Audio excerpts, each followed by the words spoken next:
What's up, everybody? Rob Ferretti here at the Simeone Foundation Auto Museum, and behind me we have the winner's circle. And if I take you a little closer, I'll feature all these cars for a second, because the cars that you see here in this display all won the respective races.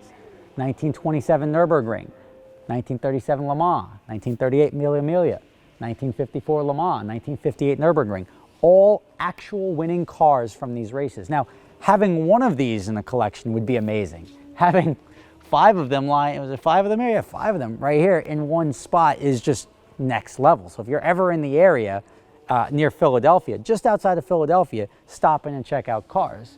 Now, this is a car that I want to talk about. Now, this car has a story. Now, you think of G-Tank, what do you think? You think of a Mercedes G550, right?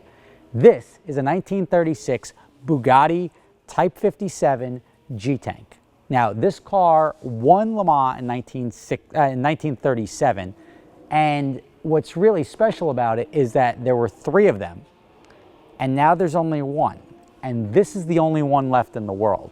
Now, something very unique about this car is that back in 39, this was in France, and that's where Ettore Bugatti, it was a French company, and this is where they were. But this car was in France when the war started. And this car, because the Nazis came into France in 1939, they just scooped up anything that had a value. And the easiest stuff to take is art and cars. So, and obviously jewels and gold. But they would sort of, they can't take property, they would take vehicles. And stuff like this, they weren't gonna let get in the hands of the Nazis. And what they ended up doing was they built essentially like a coffin for it, and they put it underground. This car was underground for the war. That's wild. I mean, you're talking a piece of history, and the only surviving piece of history that was put and entombed underground to protect it from being taken by the Nazis, and who knows where it would have been if that were the case. Now, this car is, and I don't know if you know Bugatti history. I mean, everybody thinks of Veyrons nowadays because Bugatti took quite the break in producing cars. But this car here is possibly the rarest Bugatti in existence. And it is really a one of one. It's a Type 57 G-Tank. That's awesome. And you've seen this car featured at Pebble Beach. They featured it next to the Bugatti Veyron of similar paint scheme. But this is it. This is the one that obviously not for sale. It's got a story behind it. It is a car that, I mean, it's really, really a special car. I mean, this is, if I had to pick one car from this building to feature, and I mean, you look around this building, you can feature virtually any car. They've all got stories, but this is the car to feature. Now, they made a Type 57 and won Le Mans again in a different car in 1939, but that car is no longer in existence because Ettore Bugatti's son took it out and unfortunately crashed it and killed himself, and that car is no longer in existence either.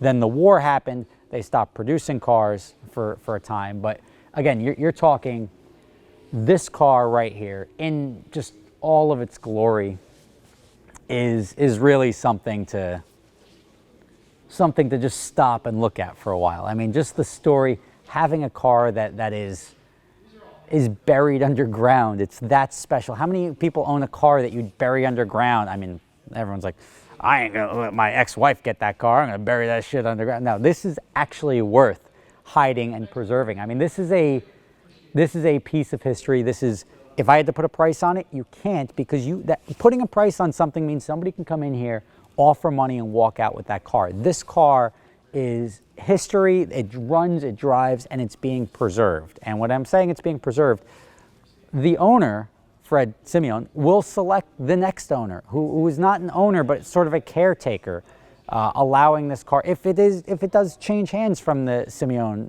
Foundation Auto Museum, it will only be done so for somebody else to take care of this car and keep it up so that future generations can sit and see and sort of just take it in. And that's really cool. Yeah. I mean, wow. What do you think, Jimbo? Not bad. Look at the Aston Martin. This is Aston Martin right here. DBR1, 1958. I mean, you guys look up these cars. A 58 Aston Martin DBR1. I mean, this is before James Bond. This is cool before. This is what everyone said, like, what would James Bond, this cool spy, drive? The Aston Martins are cool. It's because of cars like this and history like this that Aston Martin became cool. Now, ultimately, we know modern day Aston Martins from like the late 90s to even sort of today aren't that great. But with cars like this, they have that history, and that's why people are like, driving an Aston Martin, all right. And they've got these expectations, and it's because of cars like this. So this collection right here, if you're going to take these 5 race-winning cars, and when I say race-winning, you're not talking about, yeah, I beat Rob Dahm in a project car challenge. You're talking about winning like global races, and like the Le Mans, like 1937 Le Mans. That was one of the biggest races, if not the biggest race in the world at that time period, and it was won by that car, and that's very impressive. Bugatti doesn't make race cars anymore. They make street cars for people with a lot of money. They used to make race cars. But anyway, if you guys are in or around the Philadelphia area, make sure to stop by. Check out the Simeone Auto Museum, the Simeone Foundation Auto Museum. Fred Simeone, who is we'll call him the curator, but he's the owner of the foundation, is a renowned neurosurgeon, and that's really good. That means he's really smart and he's really good at like fixing brains, and that's not something that I could do. So stop by when you're in Philadelphia or DC or whatever. It's worth the trip. I mean, just to see this car and be so trusting that I'm not just going to get in and drive it away, because I know how to work an overhead door.